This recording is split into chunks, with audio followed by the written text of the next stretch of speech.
we're actually looking for on this guy, but the start and stops are so that way we don't lose all of the recorded data.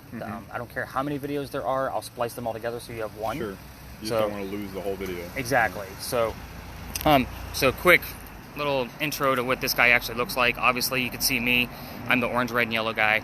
But everything around me should be somewhat blue or black. So there should be, obviously some different temperatures behind me. What we're looking for in this video, yep, it's your own hand, is those blue and black spots to move on their own. We're going to try, even with a smaller group like this, to keep somebody in view at all times. Why? Because my skin temperature is obviously going to be the warmest thing out here. Yeah. So if I leave the picture, the orange, red, and yellow will go somewhere else. Sure. So we want change temperature. Exactly. So it's always going to look for the hottest point, the coldest point, and kind of give us a cheat sheet right here on the right. So that will not be on the video. It's only for real time only. The other cool thing about this is, do you see the little blue dot up here? Sure. That tells us the coldest spot in the frame at that very second. So that way we can literally find that cold spot to try to figure out what's going on with it. I also left the center crosshairs on there on purpose, so that way in case the sky is in view, which it can't measure because it's not solid, it's always going to default to the sky, by the way, if you have it in the frame. But the center crosshairs, if you see something that looks like some kind of anomaly coming through, you can move the camera to put the center crosshairs on it to get a direct read. Got it. It also records audio. We're going to stick together all night anyway. We're not going to shove you into a dark room and say go for it. But you're going to keep this camera on your left-hand side, and the red square means that it's recording. So we're going to go ahead and keep the recording going for a little while until I'll say, let's get that thing on pause for a little while. So that one's actually going to go to you. Treat it just like a cell phone. Okay. There are buttons on the top and the bottom of your... You look pretty hot. Yeah, that's usually the joke. So everybody goes through that. When I have my bridal parties, it's like, I'm the hottest thing in the picture, That's ladies. right. So you're actually going to be double-fisted. So we're going to, so I've seen the bottles of water already. I'm like, we're going to have to do something with They're those. in the pockets. So you want to put it in mine, or you got it? I got it. You're going to be using two different types of spirit boxes. So the reason I use two, and it'll be up to you if you want to use earbuds with this one or not, depending on how the night goes. I always keep fresh earbuds with me that I don't want back in return. But spirit boxes, do you guys watch the ghost hunting television shows? No. None of that stuff. So basically this is going to provide us white noise by sweeping through FM radio stations at a very quick rate. Cool. The ones on TV are really fast, like it's just white noise. Mine are slowed down. I do that on purpose. You guys aren't used to listening to this stuff on a regular basis. Another method is to actually slow it down so that way the radio chatter can come through. The song lyrics, the DJs, the commercials. We want that stuff to come through. So if we hear it and can make it out, it's a 50-50 shot. I can tie it to the location of where we are, a person in history I'm talking about, or even something going on with one of us.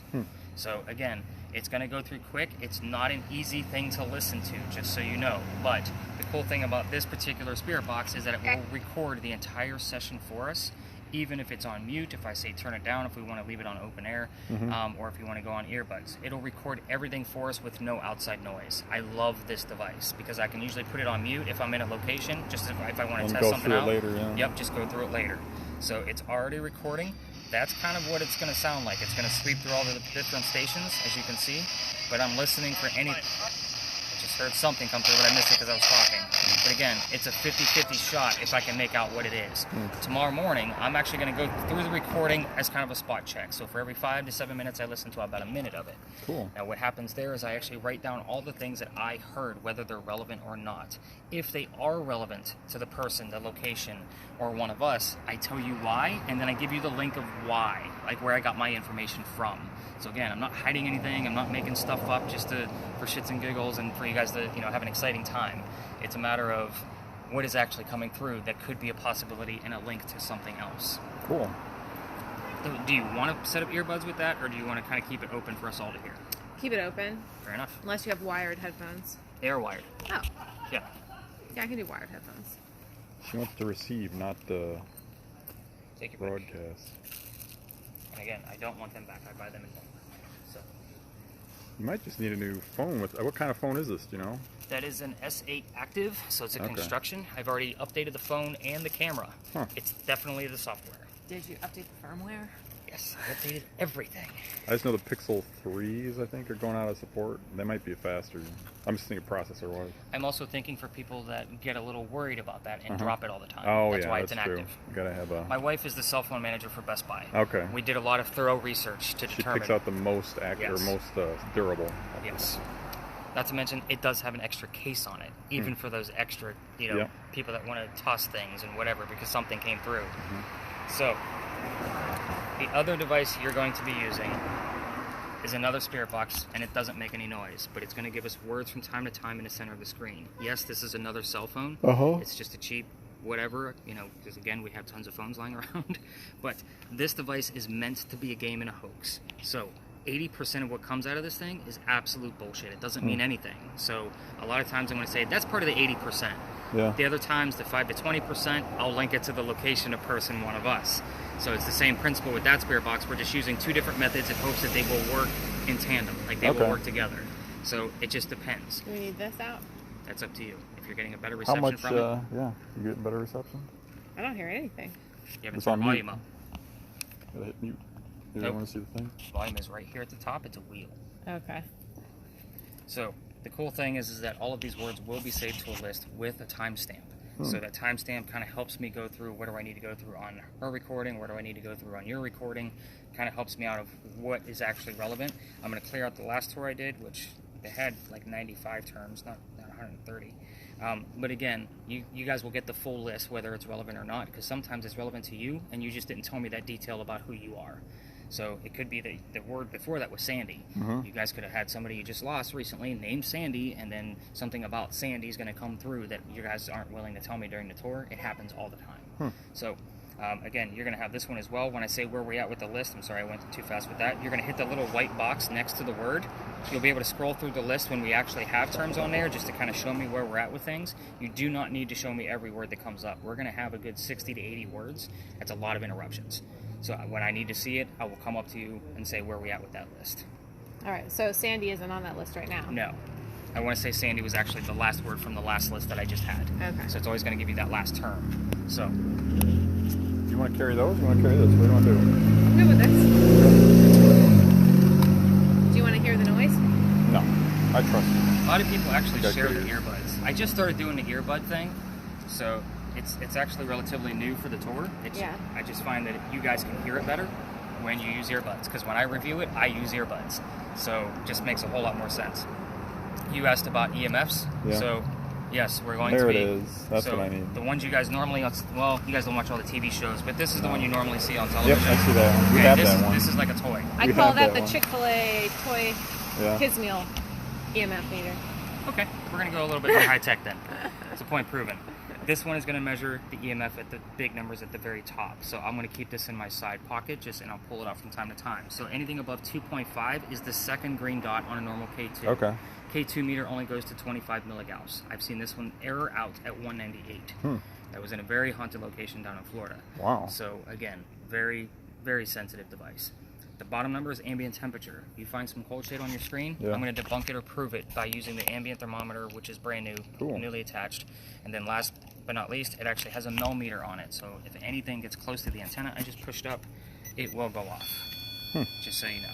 I don't always keep that on because it can be annoying if there's a lot of activity happening, or if it's based off of my motion. It's because I do talk with my hands a lot, so a lot of times I'll keep it off, and then as we're kind of walking through a location slowly, I'll kind of pull it out and we'll see what's happening with that. So again, I'll keep this handy, so that way when we're kind of going through the different locations, we'll kind of see what's going on with that. Alright, so I think everybody's got enough to keep them occupied. So kind of recap on the data that you're going to get back. Obviously the full audio recording, the full video on that, that'll probably be anywhere between an hour to an hour and 40 minutes, depending on how much activity we're going to actually spend with other places. The full word list, and then of course the full recording on the spirit box. What do you have? Manipulate Yes, and hard. Manipulate. She's all about that one. Okay. Should I stop and start recording again? Just do it randomly, or No, Okay. I'll give you, because I mean we can go like a good 30-40 minutes at a time before worrying about it. but there's certain places like in between, like we're going to be walking like a good Got 5 to it. 7 minutes. Let's we can just restart stop it, right? because this is 14 minutes now. Yeah, so yeah, we're good. I wouldn't pay any attention to the timer on that. So once it zeroes out, it's because you probably flipped it real quick and it didn't know how to reset it. I'm more worried about that red square. Got it. If it starts flickering, we're in big trouble. Okay. That's where some of the software issues come into play. So let's talk about why we started here. Questions, comments, or concerns so far, by the way? Do you want to? We ate dinner there. Yeah, we did eat Where did you dinner guys there. sit? Sit in front? It's on the side table. Booth towards the window, yeah. Okay. So let me tell you why we started here. The place is haunted, of course. That's why we started here. Not to mention, we're out of the way of all the other crazy tours that are tourist traps. So that way I don't run into them. Big John's, you can see it was established in 1955, but this is a reopen of Big John. It's just a few months ago. So Big John was a football player for the 1947 New York Giants. This was his bar. He sat in the back. He used to tell the bartender if the cadets coming over from the Citadel, if they were old enough to drink or not. One night, two guys come in. They're not old enough to drink. He has a bartender throw them out. They leave pretty mad. They come back the next night. They try to steal the cash register from the front of the bar. So John sees what's going on. He gets up from the bar and starts pounding these guys into the floor, just beating the hell out of them, right? A couple of shots go off. John gets hit in the neck, and the bullet lands in the wall that's in the front of the building.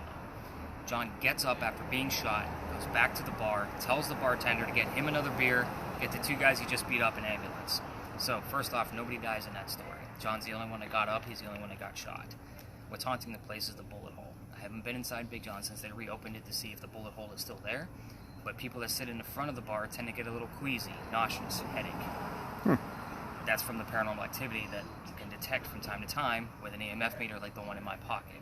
Again, from time to time, when it's not, how do I put this? When it's not a regular thing, it's kind of a good thing. So when you can get it only once a month or twice a month, that's a good sign. So I bring this up on purpose because I don't know how paranormal activity is going to affect you in the event we actually encounter any. So I have had people pass out on this tour. They usually don't make it through certain areas. Just a few weeks ago was probably the first instance I had in about a year. And once we get to that location, it is pertinent to the story. So yes, I actually asked that guest permission to retell their story time and time again because it is very creepy and very, very odd. So, and it's at our very last stop. So if I don't start with that because it's still not a normal thing for me, remind me, what was the creepy story with the person who passed out? Okay. So, you guys just got here. Have you guys ever been to Charleston before?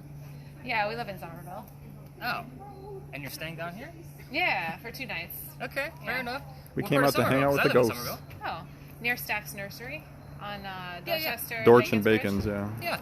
Yeah, I know exactly where you're at. I actually just moved off, like, the Walmart on Dorchester. Yeah. I was living in the apartments behind there, and I just moved out to Cane Bay. Oh. Okay. So that's over in, like, Goose Creek, Monk's Corner? Cane Bay? Weather sites say it's Monk's Corner, but Yes. the address is still Somerville. Yeah. Because I'm out by, like, the Black Tom and Jedburgh area. Yes. Like, we're way out there. As long as you don't live in Knightsville, you're good with us. What, what's wrong with Knightsville? He just doesn't like It's Knightsville. just a funny joke. Oh, Like, funny thing. I used to live in Goose Creek, Uh-huh. and to go to Knightsville, it's like way on the other side of Somerville. You know? It is. And it's funny because we all call it Knightsville. You know, and if you get somebody that's coming through here, they don't know what Knightsville is because it doesn't show up on the map. Yeah. there's Lincolnville, It's like, is it a city or a Wrightsville, borough, they're all or- inside Yeah. Somerville. Right, yeah. And I say Cane Bay because everybody knows that that's the other side Yeah. of Somerville. And even though it's a Somerville address, it's still It's like right on Goose the Creek. cusp. Yeah. Monk's Corner, Yeah. really, because it's way out there. Yeah. All right, so big earthquake here in 1886, if you didn't already know that. So it was a big one for us because it was a 7 point something on the Richter scale, and we're going based off the damage because, of course, the Richter scale wasn't invented yet. I'm boring you already, dude? No, I'm Just it's early. I'm watching car exhaust and it's exciting. Hottest thing on the car. It should be the coldest thing on the cars. The exhaust? No. Well, the windows are usually what people are like, what's going on Oh, inside the car? yeah, I'm like, yeah. it's the window. Yeah, there's Glass nothing there. holds on to colder temperatures. That's why it's blue. Yep. So anyway, big earthquake here. This is allegedly where the first death occurred. The white mantle you see in the middle of the building also wraps around the front of the building. A piece of it broke off during that earthquake, struck somebody in the head, and apparently killed him. And they say you can see his ghost in the middle of East Bay Street. Now, I tell you that story with a lot of apparently and allegedly crap because I don't have any proof.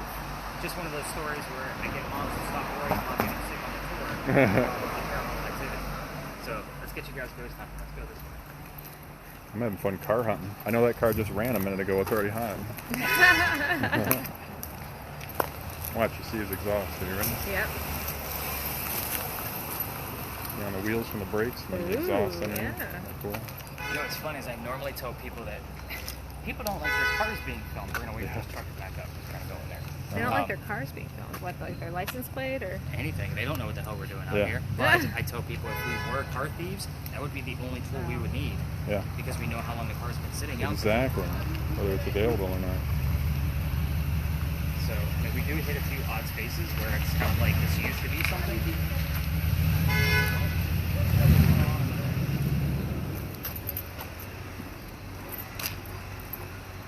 Sweet, they're gonna have a fight. We should film that. There's gonna be some paranormal See who coming gets out the of most it. heated? Yeah.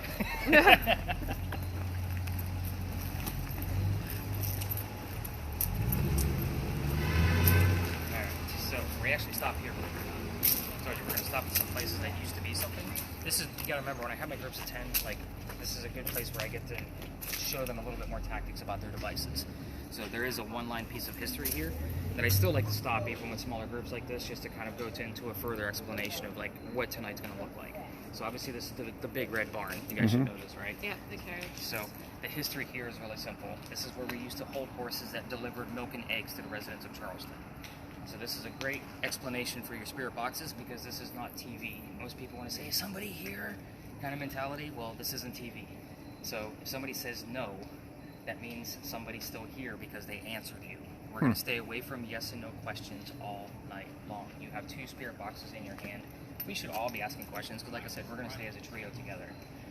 But normally I have my group spread out, and that way we're all in one space. We can all see each other, that kind of mentality. But if somebody's here, tell me what color the big red barn is a great example because you know the answer. So you're obviously looking and listening for the color red. But the song lyrics and DJs might not have the word red in it. So like fire truck, blood, heart, those 3 things were specifically red. So that to me is an acceptable answer. Most things that we're going to go through tonight, I'm usually going to look for at least 2 clues to kind of piece them together. For example, your word list, the one with the words on it, oh, with the word William.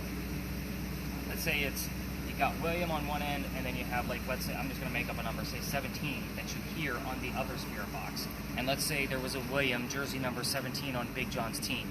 I would say that that was a legitimate verification that something else is going on, along with a spike on the EMF meter, so forth and so on. 2 minimal clues from spirit boxes, plus the additional things that are happening around us. Again, unless it's a direct answer, like what color is the big red barn, and you hear fire truck, I'll take that. So, the other pieces of it, a lot of these stories tonight have the same names in them, multiple people. Charles, George, Eliza. Like, these are very common names I'm going to say tonight, and a lot of times we need to know who the hell we're talking to. So right now you do have a William. Do I know if there's a William on Big John's team? I have no idea because I don't have the roster memorized.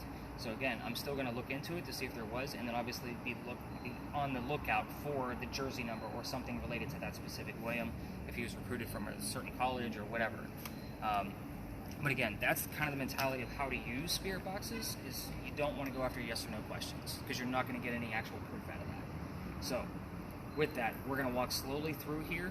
You've already got the great gist of, why we want to keep somebody in view. I don't think I need to go through that again. I'm loving it. Like you're pretty intelligent with this. So again, I'm going to have to not have to dummy it down with the way I normally do with a group of 10 with you guys. So. You're going to see me zoom in on a lot of exhaust, though. I'm sorry. That's fun. I got to get one of these. So I had the first version. I heard blood on the radio. Did you really? Mm-hmm. Wow. You can't make this shit up. I promise you. And why would they say blood on the radio? Yeah. That's another question you gotta ask.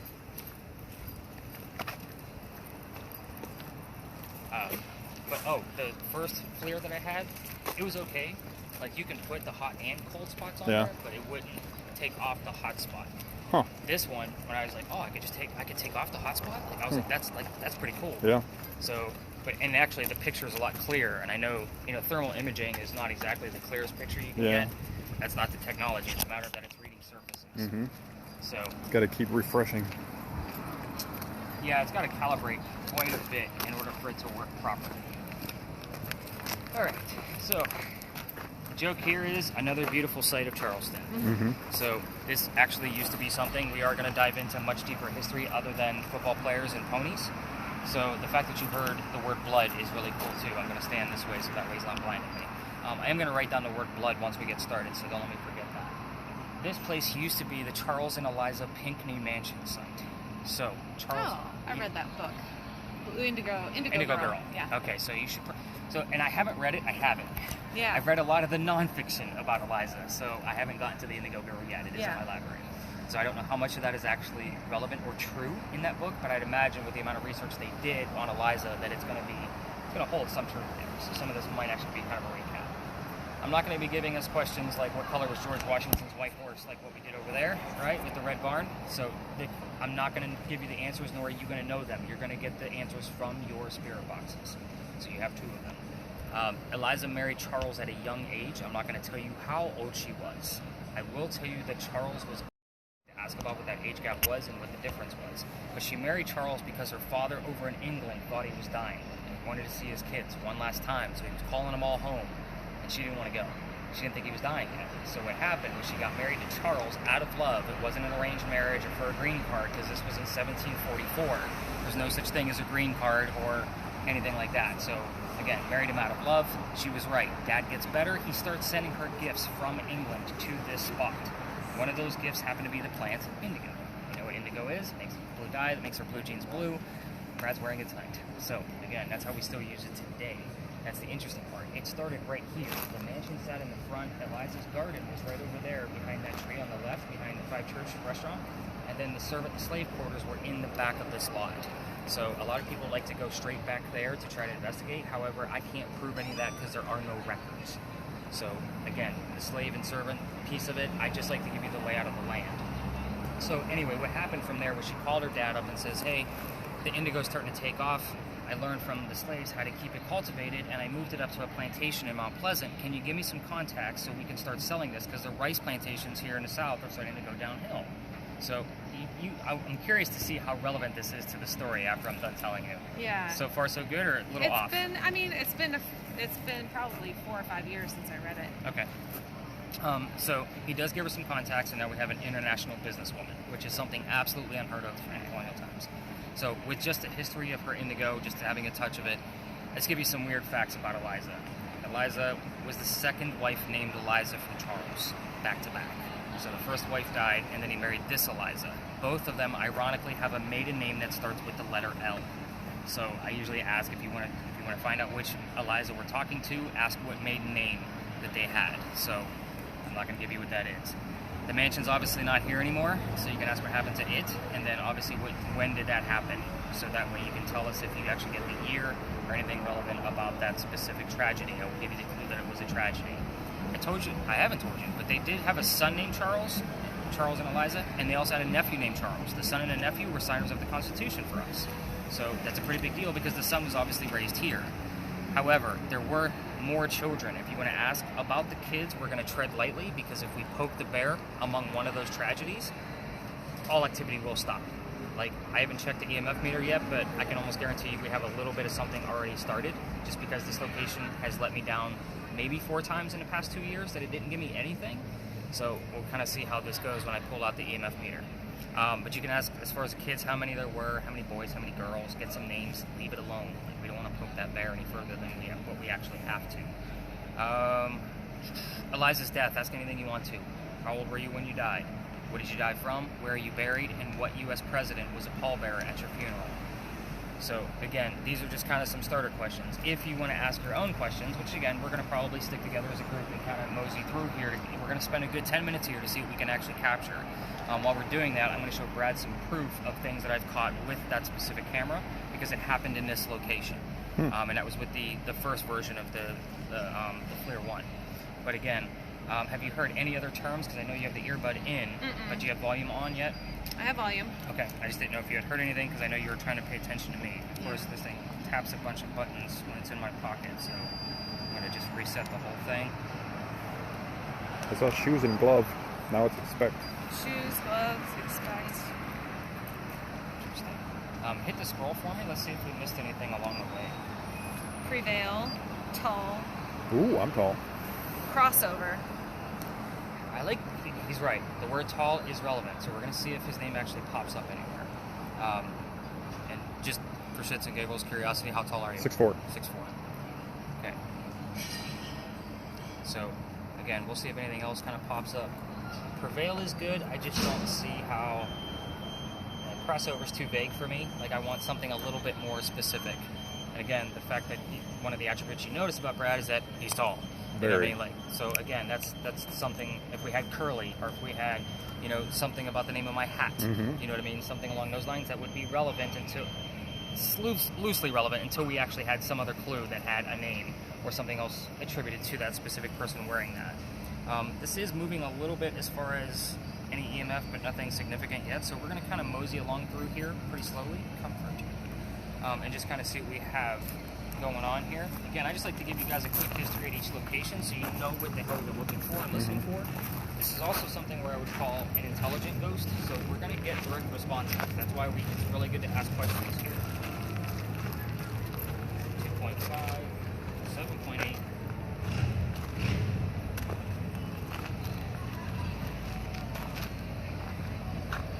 How tall is the ghost?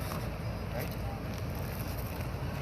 Probably not very tall, because it was, most people didn't make it past 5 foot for a long time. I can tell you your husband was a short man. And I want to say the nephew was also very short. You hear anything? It sounded like it was trying to stay on one station for a second, but Okay. So make sure it's still skipping through. it's still skipping. Okay. Well, the SD on there means that it's recording, so I'll be checking that from time to time too, just in case buttons were hit by accident. That's for my motion. That's not anything paranormal, I promise. Again, I don't like to give you guys false hopes about anything. Yeah. Like, I'm not like, oh my God, check it out. Aaron, go in that corner. Sorry, that's a ghost. I'm just having fun watching the flare. I could have just paid to watch this one. I'm glad you heard the word blood, right? Blood. Okay. So far we've gotten a 7.8, which is good. And once we have, if anything pops up any higher than that, like, I'll obviously kind of give you more references to show you like what that actually means. So your television EMF is going to probably give off anywhere between 50 to 70. You know, milligauss. You know, your microwave is going to push closer to like 130 to 145, and that's quite a bit. This location has actually shown me a 149 before, which is super high. That's microwave level. Like that's ridiculous. So I've only had it that high once, but I have had triple digits quite a few times. But that 149 sticks out. And the 198 that I told you about earlier, that was actually at the St. Augustine Lighthouse. I just did that investigation last month. So. Uncle Jose. Really? Uncle is definitely relevant because that would mean that the nephew Charles is here. He's referring back to his uncle. So, Charles, can you tell me what your uncle's name was? Or what his job was? Birthday? Anything? Tell me something about your uncle. And again, any little thing you hear, let us know. Even if you think it's funny or irrelevant, it might be a good possibility that it's tied in. Again, it's a 50-50 shot. And expect It came out again, yeah. So what are we expecting, Charles? There's like no reading here at all. But uncle is definitely a relevant term, I would think, at least to get us started. It's a 6.1, and back down to 0.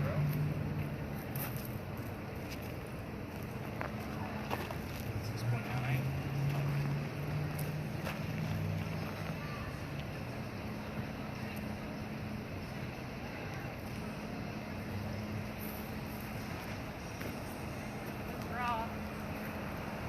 Oh, get out of there.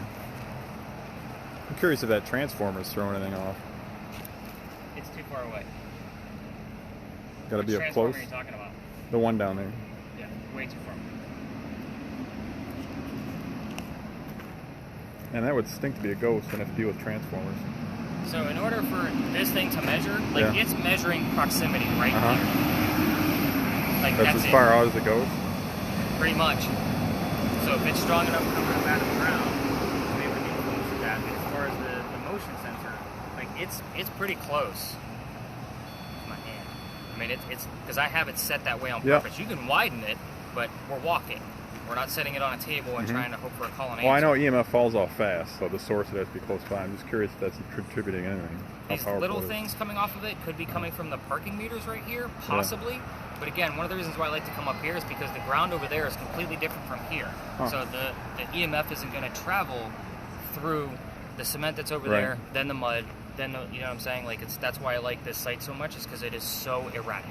And there's been nights I've been in here with absolute zeros, and if it was from the parking meters, I should have had something familiar. Well, we're definitely in a familiar spot.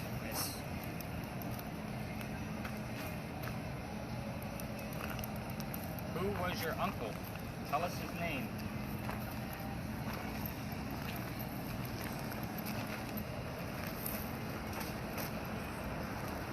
We are home.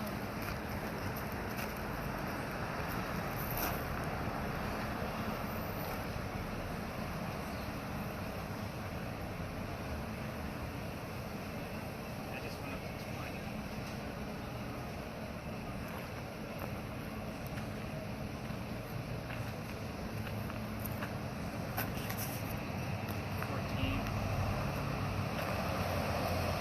Now back down to 0 again.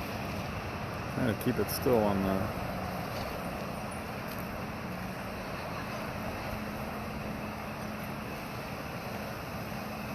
Again, always pushing for that. I heard OMG and AMG. I don't even have initials for that. Nothing.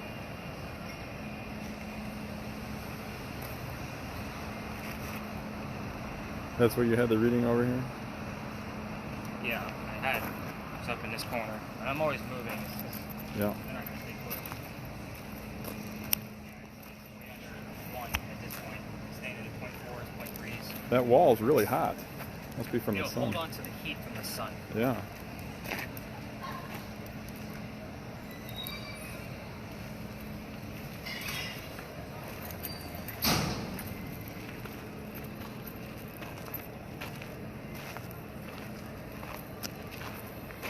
We're getting no motion whatsoever. Otherwise, you guys would be hearing bleeps from this. Mm-hmm.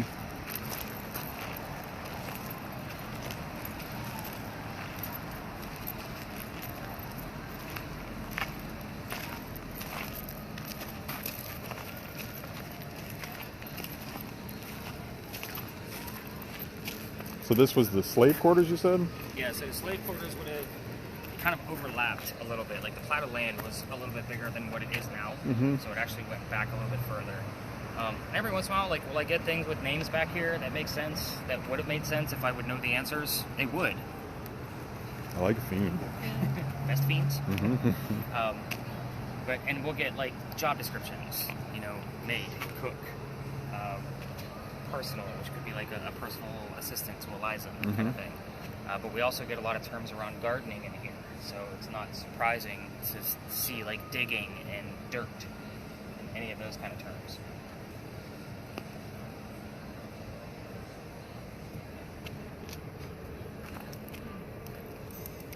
And there's slight readings back here, like a 2.1, there's a 4.2, but nothing.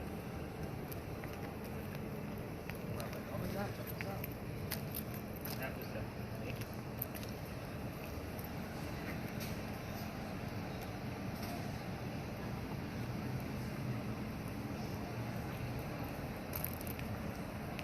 And there's almost a trick to holding this thing when you're walking, because otherwise, if I'm stomping, it's going to go off at every step. Got to be smooth. Right.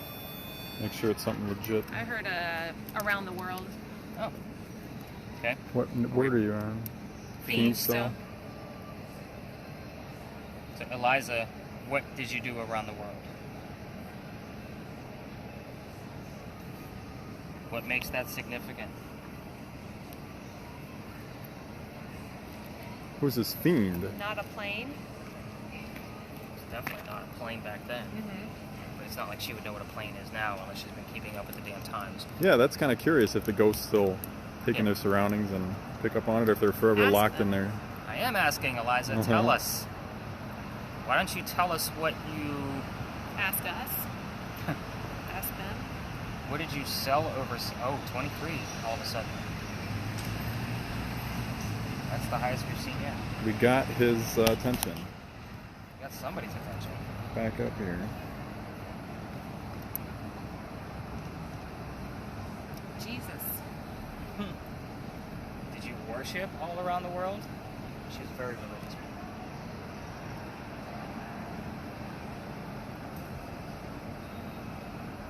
Come on, Eliza, give us some answers. You know these questions. I ask them every single night. Neighbor.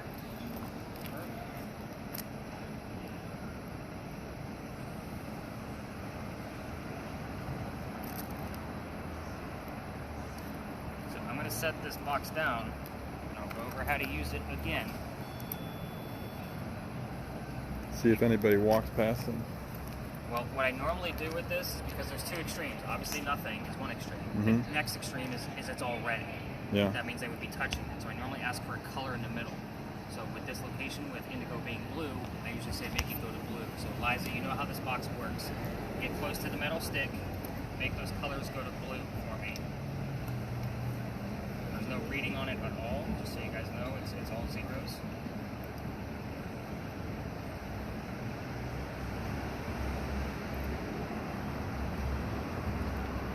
Eliza, can you get close to the box? If it's not Eliza, we don't care who it is. It's Eliza's neighbor. What is it on now? Ask them. Ask them. He doesn't want to do it.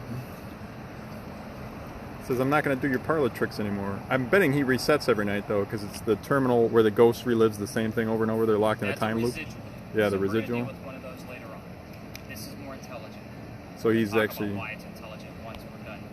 Performance. Eliza, Perform. I know, right? Under pressure. That's because you have so much pressure. That's why you pressure everybody to perform. He doesn't want to do it. He feels your pressure to perform. Eliza, Charles, any one of the Charleses.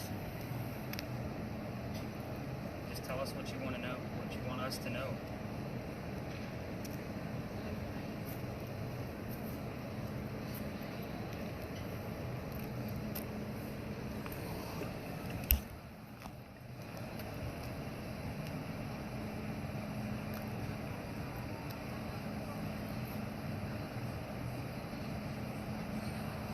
Eliza, we're looking for the blue light. All you gotta do is get close to that metal stick. Show us what color indigo was. Oh, we're at 2.8. You gotta get close to that metal stick. A little bit closer, Eliza.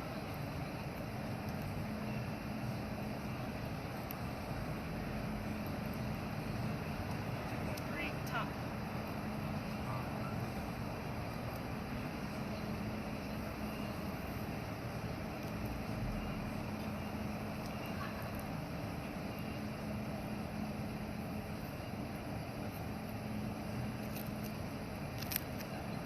That song came on from the 90s. I wish you could step off that ledge, my friend. The Jumper song. Yeah, I think I'm right. Yeah. I'm not dating myself at all.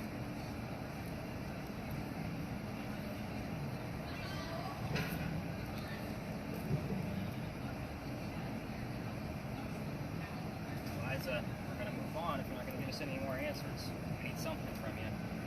Charles, any Charles. How about Thomas? Thomas, are you here? I heard Charles and her blue Charles and Blue? and short. We had tall earlier, Mhm. and we have short. Well, now it's top. Ashton. Yeah. We got nothing on that.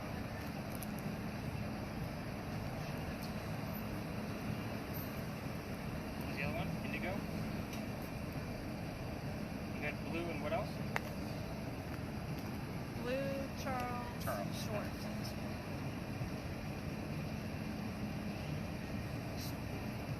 All right, short Charles. Make that box go to blue. Show us. We don't want to just hear it. Show it to us.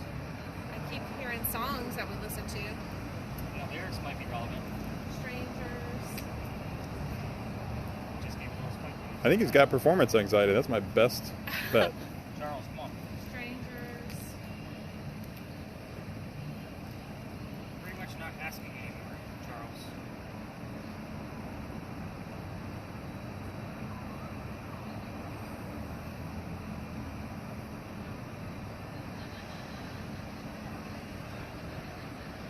If you stick around in these afterlife, these ghosts are going to be pissed at you. They're going to make you dance. Half the time, I'll be honest with you, when probably about a year ago, it was a regular basis. My name would be heard on this stop all the time. Because they're pissing them all off. Well, I do have a disembodied EVP from this location, and what that means is that it's not radio chatter. It said, just leave us alone. Wow. So the next night I come back before the tour because my garage is at the end, so I cut through here on purpose. Yeah. I sat down for a few minutes, I said my piece with them. I said, you keep giving me answers. I'm trying to teach people about your wonderful lives. Yeah.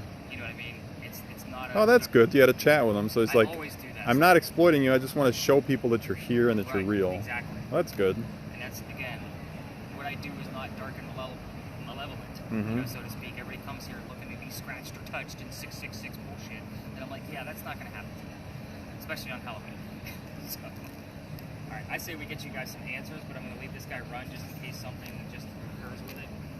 Obviously, keep listening if you want to, but I want to give you guys at least what the answers to the questions were, so you guys at least have that mentality. Let's start, I guess, with the kids. Why I asked about a Thomas. I didn't mention a Thomas to you guys, but there were 4 children. So Charles, obviously, signer of the Constitution. Thomas was actually in a Revolutionary War battle where he got shot in the left leg and then was captured. That was the Battle of Camden, just south of here. So usually things show up with his left leg, and that kind of mentality. What Thomas has brought about, there was a baby that did not make it. His name was George. So George doesn't have a grave. The interesting thing about that whole piece is based on the religious values of Eliza and Charles that somebody actually brought to my attention a few weeks ago that I haven't been able to confer with yet, is that if there was no grave, it's a good possibility that the baby was mummified and kept right here on the property and then sent to the mother's grave to be buried with her. And we're going to get to the mother's grave here in a minute, which would be Eliza. One last child, her name was Harriet. So we had 3 boys, 1 girl. Harriet married in Horry. You guys live here, you know that Myrtle Beach is Horry County.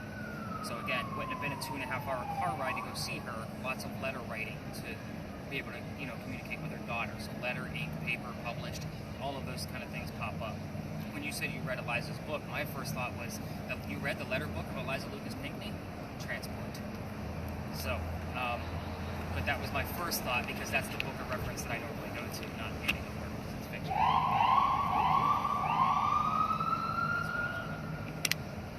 Let's see, Eliza's death, she was 70 years old when she died. That was in 1793.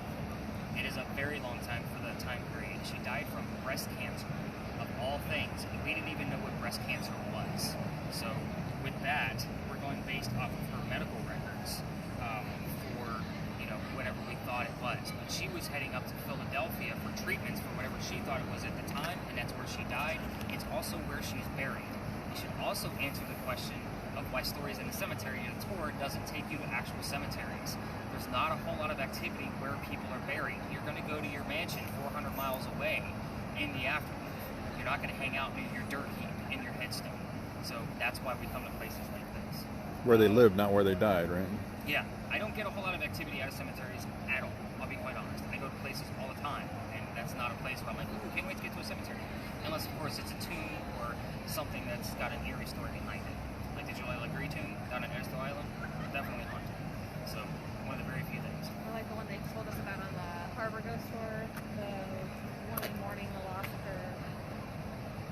Oh yeah, she was mourning the headstone. They caught her on the day. He took a picture, and on that day, it was the birthday of the daughter that died.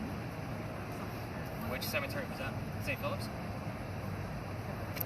The ghost tour with... Every ghost tour stops at St. Philip's to tell the Sue Howard Hardy story. This is the Harbor one? The Harbor ghost story. Yeah, the one in the Sam water. Laboratories. Yeah, just wondering, because every damn tour tells that story. I still tell it because it's fun, and it has like weird paranormal connotations to it for what we're doing out here.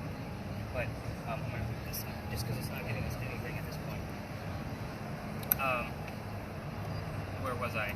What about like you ever been to Folly Beach or anything like that? What's that? Folly Beach, where there's just lots and lots of people that have been there before. It just depends on the location. I do like to go to places that haven't been deemed haunted. This is one of them. Like, just to kind of give you an example, but Yeah. you know, the St. Augustine Lighthouse, like that's one of the like top 10 haunted locations in America. Really? I got invited to that, Oh. so it was kind of like it was a lot of publicity for my tours Yeah. and my podcast and things like that. So I did do it because I teamed up with 2 other podcasts. But I love to go to places like the Flight 93 Memorial in Pennsylvania. I did that one. Like, that was really cool. Did it happen? It did happen. I will tell you that that is probably the most amount of activity I've ever seen out of one location, aside from things like this. Right. But this one is only because I'm here 6 nights a week, and if I compiled everything I've ever caught here, it would be a full novel. Like, it would be that much activity. Just compiling it and compiling it and compiling it. There's a lot here that keeps going on. I keep learning. But let me tell you the rest of the answers.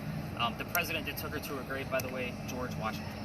Believe it or not. At his own request, based on what she did to help get this country started with her indigo, he wanted to take her to a grave. Huge honor for both of them.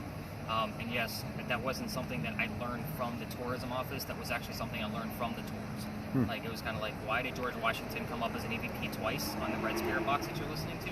There has to be some kind of relevance to the Pinckneys. Lo and behold, he's a pallbearer. Let's see. The mansion caught fire in 1861, so almost 70 years after Eliza's death. It was the Great Fire of 1861. You guys know we had tons of great fires down here. This one actually started at the Harris Teeter grocery store, came down this way, took out half the mansion, and then literally went to the other side of the peninsula. So, like, huge fire. Luckily for the mansion, it only took out about half of it. So, very interesting piece that it didn't take out all of it, just pieces of it. But again, we're still in the family. I don't think any of the actual Pinckneys were still living here. I think they were kind of like renting it out kind of mentality. The other interesting thing, I mean, how long have you guys lived here? Are you guys like natives? 6 years. 9 6 years. So do you know anything about the way the houses, why they're positioned the way they are? Like with the skinny end towards the street and it goes back. So when you go down to the Battery and you see all those beautiful mansions and they're all slanted, right? It's that way on purpose for 2 reasons. First off, you were taxed on how much street, basically how much sidewalk you Oh. So there's reason number 1. It was smart to do it that way. The piazzas on the bottom have doors because they would actually open up the top windows and it would air condition the whole house without the smell of low tide. The Pinckney mansion actually sat broad against the street. They were almost bragging on how much money How much they could pay. Right, so they didn't give a shit about, like, oh my god, we need to do this because we can't afford it. I mean, these were all politicians. Like, they're a pretty big deal. But this was a very interesting site. We do have a couple of interesting things, and I hope, like, what you told me with the blue and the short and all of that, that's going to come through, and I'll find some other tidbit of clue of why they were so short, or maybe somebody who's considered super short, or known for being short. Probably they've got performance anxiety and they're intimidated by me because I'm too tall. They feel short I around want to me. say that Thomas, the youngest son, he was actually pretty tall, if I'm not mistaken. Like 5 foot? Back then that was tall. I don't think he was quite that tall. He probably would have been about my height. I'm 5'10". 5'10", okay. So, for this, I would have been a tall man. Oh, you've been the tallest for sure. Yeah. I can't even fit in the hotel we're in because it was built for short people. Oh, no shit. Yeah, they got to duck down everywhere. I'm trying to think what else. Eliza Lucas Pinckney was the one that planted the indigo. Lucas. And then Lamb Pinckney was the first wife. So Lamb and Lucas, we don't often get Lamb, but she will pop up from time to time. It's very interesting. Her name will just pop up, like Lamb. You don't hear that on the radio. Constitutional. That's, I mean, obviously prominent based on the son and the nephew. Like, if I don't normally give that at the very beginning, like they normally say signer or Constitution will come up if I don't tell you that the son and the nephew were signers. Very interesting that popped up. So I'm pretty excited about that. I mean, that's pretty prominent evidence. Now, if we get the name Charles again somewhere, like obviously that's going to be a pretty big deal to me. Let's see. So from here, we are actually going to walk up to. You can actually give your camera a break. Okay. You can probably pocket it. Here is that last crosswalk where we are waiting to come across. That's where the original Charlestown walls used to be. So what does that mean for us? This is one of the first streets we ever had in Charleston. So Charleston used to be called Charlestown, the walled city. This again was a very interesting alley because people used to live here. That's why I was waiting for a list of residents. The names I normally get are Benjamin and John. They both lived here in 1801. Every once in a while I'll get a third name, which is Jane. That'll pop up, also 1801. That's 3 out of 5 people that lived here. This is more of a residual ghost. I see that about every 6 to 7 weeks. Again, it's not a perfected interval, so sometimes it will come up again. But again, this isn't something where I have a whole lot of information for. It's just really cool when you can put the pieces together what actually happened here. So again, first streets, the other side of the wall would have been across the street on East Bay Street.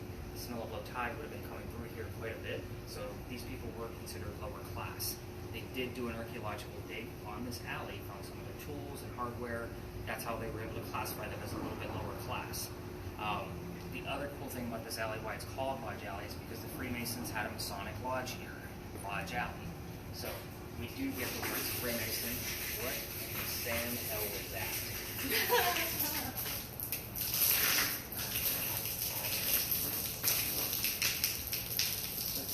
Coming from that side. Is this a restaurant? Some kind of discharge. It's on the right-hand side. Is it on the I right can hand see it, side? yeah. We walked by. That is crazy. Another door coming through.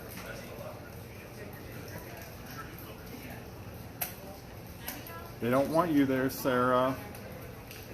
I got, yeah, I'm recording. I don't see anything. On the right-hand side, it's going to be upside down. Oh. Stop it.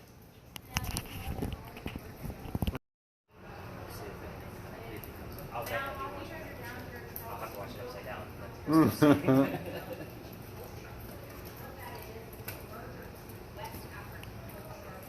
So, Destiny, Alyssa, election. Destiny, Alyssa, election. nice. I like election. We'll see what kind of happened around those years. 7. That's definitely relevant to our next stop, which is right over there, which you probably already heard that story if you've taken any type of ghost lore. But we're going to go through that in a minute. But the other terms around 70. that's Eliza's death. You know what's funny? Is 70 showed up late And just so the other did night Seed. too. Yeah. And Seed showed up late. So it's almost like she's tagging along with us. It's like I pissed her off enough to say, hey, wait, I'm going to tell you now. But we do get the Don't words leave. Illuminati down here. I've got Freemason, brick, clay, which is what these bricks are made out of. 50% of it is clay. So again, very interesting alley. We're going to walk through the rest of this. It is considered a neighborhood. We cannot go left. We have to go right. We'll go up and we'll talk about Philadelphia Alley. So depending on, it is a weekday, so we'll see how I can cheat tonight. I don't normally go down Philadelphia Alley because I've been kicked out of Philadelphia Alley for my tours. You guys have to remember when I have 10 people with gizmos, gadgets, and blinkies, it's very annoying for the new neighbor at the end of the road. So we'll kind of go through that of why I got kicked out of there later on. But let's go talk about the doctor up there and why the number 7 is relevant. That's pretty cool stuff. Because we're literally right across the street. It's so weird about that waterfall. It's not like we have rain today. The restaurant is closed. You'll find some history related to it. I'm sure I might not. Never know. Again, I don't pick it up, right? Knife, right? Knife No. here? No. No, guns. Dueling, you know, like when you duel, I think there's a geocache down here. pacing and dueling. Yeah, there is. Yeah. It's actually right on the step. Yeah.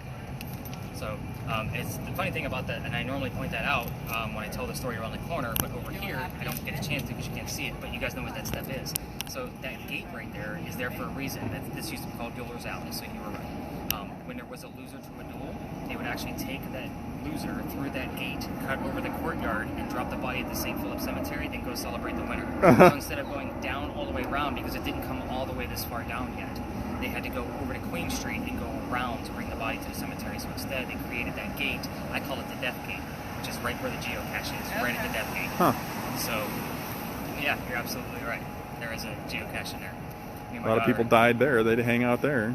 So there's Well- a lot of duels that wouldn't happen there? So the duels, we all tell the story of one specific duel because it is a famous duel. Yeah. And we can actually prove it, especially with a tour like this. I need stuff I can prove. But with the duels, most duels didn't already do. An opponent would show up and shoot it in the air or to the ground. It was just about having the courage and bravery to show up to their fight, Yeah. which is exactly what happened with this specific duel. So let me kind of give you the history of that. The number 5 is not relevant to my knowledge here. Again, numbers normally don't lie. And sorry, it just caught my eye. Mm-hmm. Numbers are normally like names and numbers. I'm like, holy shit, what's that? But 7 is definitely relevant, only because it is one of the opponents I'm about to tell you about. His birthday is July 7th, so 7-7. So definitely, if we hear another 7, I'm like, okay, it's definitely related to the doctor. Mm-hmm. So let me kind of give you the gist of the story. Doctor moves down here from Rhode Island. Supposed to get married to his fiancée Amanda. The doctor's name is Joseph Brown Ladd. He moves down here because Amanda's attorney who was handling all of her inheritance from her dead parents, told her to get rid of the doctor, to move to Charleston, or get rid of him some way, shape, or form. Instead, he moves to Charleston to prove that he's not just after her money, and the coachman that brought him into town, uptown, set him up to be robbed and killed. So not a very good start, but somebody walking by, his name was Ralph Isaacs. Now, the weird thing about Ralph is that he has the same initials as to where the doctor came from. Rhode Island, Ralph Isaacs. So R.I. will show up with me from time to time, but again, secondary clue is needed, so I know who it goes to. But he says, this guy's about to kill you. Let me take you somewhere else. He takes him to 59 Church Street. You know where Church Street is, right? Big St. Philip steeple. So he takes him to 59 Church Street. He rents a room from Ralph's friends. Ralph and the doctor do become friends themselves. The doctor starts making a lot of money down here because his practice starts taking off. Amanda's moving down soon. He becomes known as the Whistling Doctor. So every haunted city has a whistler of some sort. Ours is a doctor. They go see plays together, but because the doctor makes more money, he gets better seats at these plays. One night they go see William III from Shakespeare. I know we had William earlier, but Rock again. So I'm going to pause. Rock came up. I had a spirit box was given to like a 12-year-old girl a few nights ago. We'll say last Thursday, Friday. This girl came up with the word rock in this area like 5 times. On different, like on her spirit box, and then it showed up on another spirit box. I'm like, what is going on with the word rock? Maybe the rock is the damn geocache. It was kind of giving me a clue to where the hell it was. Yeah, they keep running into it and say, check this out. I don't know. They're trying to help you out. Just throwing it out there. But anyway, so where was I? They go see William III. They start arguing over the new actress that was in town. The doctor loves her. Ralph doesn't. The argument gets a little heated. Ralph starts insulting the doctor's fiance. It obviously got pretty pissed off and go their separate ways. Yeah. Ralph is from here. He goes to his friends at the newspaper and he places an ad that tells the whole city of Charleston what he thinks of the doctor. Yeah, not a very cool thing to do. The doctor sees the ad and rebuttals with, let's go to Dueler's Alley, we're going to settle this once and for all. So they come down, they take the 20 paces, they turn, the doctor pointing his gun in the air, and he shot. He didn't want to kill his friend, so he was willing to forgive. Ralph still has his one shot in his musket, though. He puts it in the kneecap on the doctor. So he didn't die and go through the death gate. His friends pick him up, carry him home to 59 Church Street, where he dies 10 days later after refusing other medical treatment. Remember, he's a doctor. Yeah. So he probably tried to bleed himself out, trying to heal himself that entire time. But they say, the eerie thing about this whole thing is that as you walk through the alley, they say you can hear the whistles from the doctor. What I tell people is if you're going to go down there on your own, first off, turn your voice recorders on from your cell phones. People walking down Cumberland and Queen Street always throw a whistle down the alley, including me. Every night on my way home back to my garage, which is right there, I throw a whistle down the alley. It's almost like a tradition for me at this point. Just because I got kicked out and I can't go down anymore, I make the other tourists have false hopes. So that's just kind of my whatever. But again, it is beautiful down there. If you've never been down there, it is the most picturesque place we have. Right next to Rainbow Row. The lighting in here is perfect, day and night. Not to mention it's behind a cemetery. So again, it's beautiful down there. The other aspect about this, and you guys are locals and you should know about this piece of history, and this is just something extra, nothing really super haunted, but one of the reasons why I got kicked out is at the end of this alley, about 14 to 18 bricks in, I can't remember the exact count, those bricks down there are older. They're actually sun-dried bricks from slave children. You do have fingerprints and a full handprint of a slave child at the end of this alley. Wow. Again, my team's always stopped with the cameras or the spirit boxes or an EMF meter, pissing the guy off. We're right outside his dining room window. So I kind of understand why I don't go down there anymore. We're technically allowed to go up to like the halfway point, and we're allowed to come back. But again, to me, I'd rather be able to fully investigate the entire place for you. Not to mention that half is usually picked up by the much larger tours that will take 20 people out. What's Amanda know? We have the word Amanda. I'm excited about that. That's the doctor's fiance. So the fact that showed up as I'm talking about this story. Now, I've seen Amanda No show up on this thing dozens of times. But the fact that it comes up here now, is where I'm like, what else is going on? Now, 59 Church Street, also know that, you guys know we have historical markers on certain homes, right? Yes. Yeah. This is the only historical marker on a historical home that tells a ghost story. It is the story that I just told you in a very shortened format. So, just an interesting piece. It is called the Thomas Rose House. So we've had the name Thomas and the word Rose show up as I'm telling the story before. So again, lots comes up with this doctor. I no longer get the whistles on the regular audio because I'm not walking down it, but just the other night, somebody actually said, a sport whistle just came through. Does that mean anything? I'm like, let me tell the story. So, again, comes through on the spirit boxes as well, so we just never know what's going to actually pop up. If the word poetry pops up, also relevant. The doctor wrote poetry while he was here, talking about his love of Charleston and Amanda. The book, those letters, the poetry was published by his sister Elizabeth after his death. It was called The Literary Remains of Dr. Joseph Brown Ladd. So the word literary is shown up with the name Joseph. So again, we have 2 words out of the title of the book. So it's almost like he's recognizing what his sister did for him. I don't know who the hell Xavier is. Alright. I say we move on. What do you think? Is I usually... Oh, temperature. That's interesting. So we definitely should be watching the video just because it's kind of giving us the I'm on it. Temperature and listening for a voice. Ghost is sticking trees behind me. You could probably kill that for a few. I mean, honestly, we're going to be here for a few minutes. No, he said temperature. I'm holding it. Keep on going. I ain't stopping. I'm When not he gave me taking the timestamp of when they showed up already. Oh, okay. 9:10.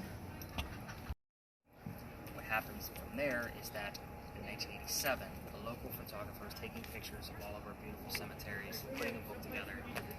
He starts developing his pictures and captures a full apparition over Sue's grave of a woman wearing a shawl and a baby basket next to her.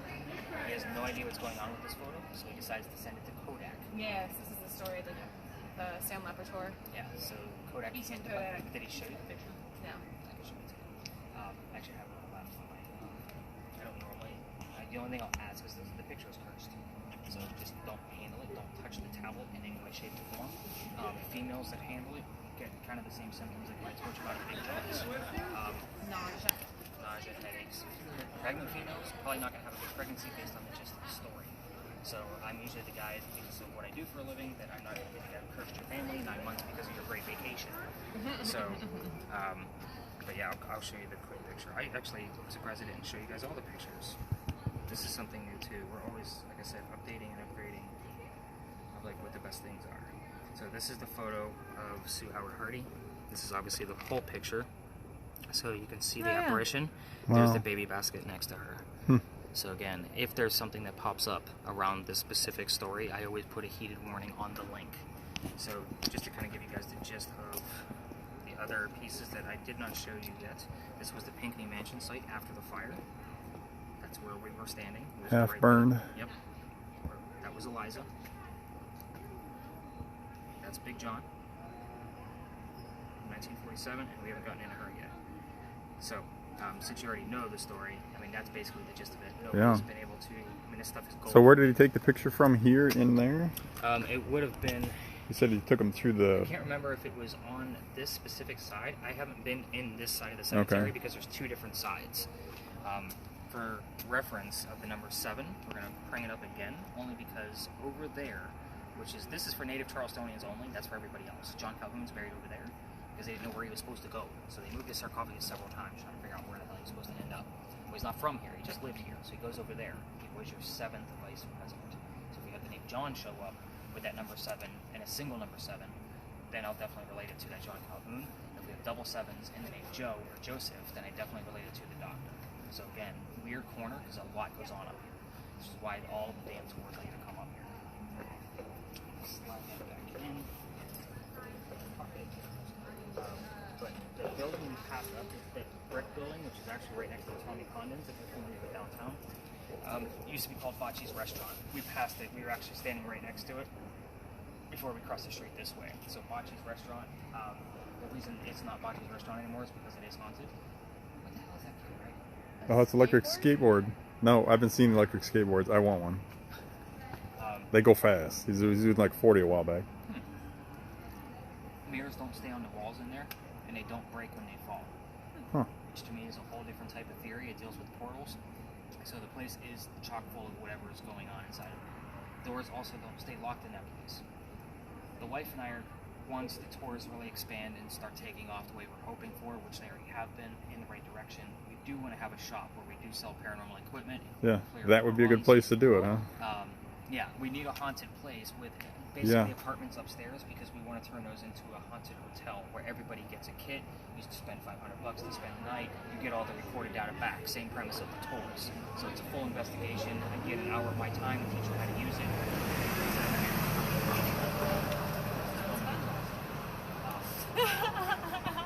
Or you could offer exhaust filming. Yes. Oh, I'll just hire him. It's just going to be EV or internal combustion engine. Which one is it? You drive by and you pick it up. Let's get ourselves like ready for pirates because that's pretty much the rest of the tour. First off, William Rhett. You know how much you guys like pirates? We heard all about William Rhett and how he just ended piracy here because he pretty much put everyone's entrails out on display, and like any pirate that comes to Charleston's going to get, you know, rot in public. Not all of them, because we're going to get into that too. So William Rhett's sarcophagus, which is exactly where that group was standing, you can actually touch it from the gates.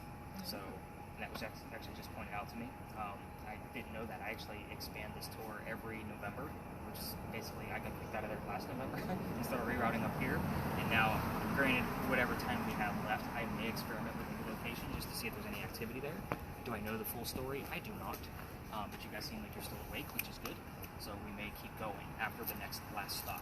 That says rent. That means you need to rent out those rooms. They're already encouraging you. They want you to do it. Well, the other piece too to that is right now we're looking for a single location. So instead of just a tour, we want to do this where everybody gets to try everything. So we'll have 15 to 20 people on kind of a round robin of a haunted location. That way you get to try every piece of tool for like 20 to 30 minutes at a time with full instruction. But again, those tickets are going to be like $150. So we are looking at places like we already got turned down by the Colony Mansion. Yeah, but that's not a ticket. More than $75. What about the battery carriage in with the gentleman caller and the... I would love to do stuff like that, but it's a matter of like I feel obligated. Like I can go rent the room, no problem, right? I can just pay for the room and have it on whatever in there and bring in whatever people I want to and charge them what I want to. But I feel obligated to tell the place of business this is what I'm doing because I run a business and I want to rub elbows with these people, not just rent a room and pray and hope that I'm not going to get caught in an investigation. But again, that's just not how I operate things. But back to pirates. Do you guys know about the pirate house that's up the street? No. So take a look up here. We're not going to go up there because they talked on the book, right? Or yeah, it's a tuberculosis. So that's the kind of terms I'm looking for. There's a cemetery thing there too, right? There is, and that's the story I'm going to tell you because I know that one.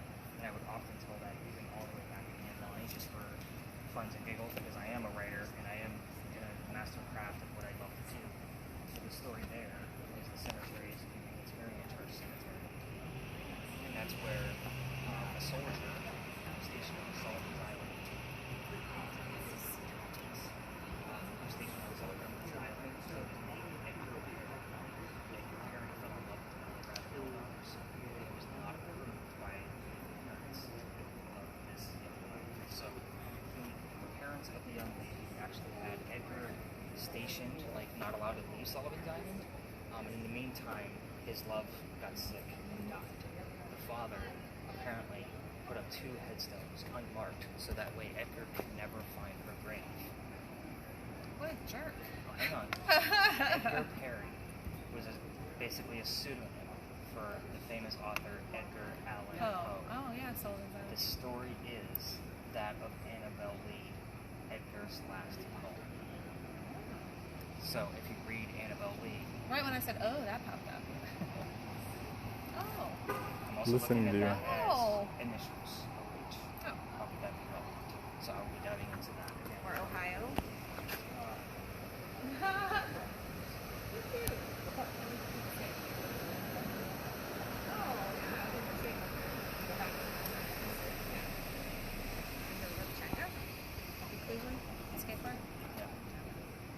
I lived in Cleveland for a while. I worked at the Rock and Roll Hall of Fame. Oh yeah. That opened at 5. And then, like, it was the same company, but I used to run the movie store in Tower City, like down by the subway. Yep. So there was that one, the store with the '57 Chevy in the window. Everybody seems to remember that, the big red '57 Chevy. But there was a movie store behind it. It was the old FYE's. And I ran the Saturday matinee movie behind that. Safety. Give it another few minutes just to see it pops up here. wrap it up, and we'll get you guys back to your car because I got to head in the same direction. Kind of. Did you park over there? No, I have a garage. I showed you right by Philadelphia. Oh, a garage? You just went to garage? Yeah. But it's done that way on purpose. So. Street. Yeah, I'm not impressed. I think they had this construction off last year when we came, and they were doing like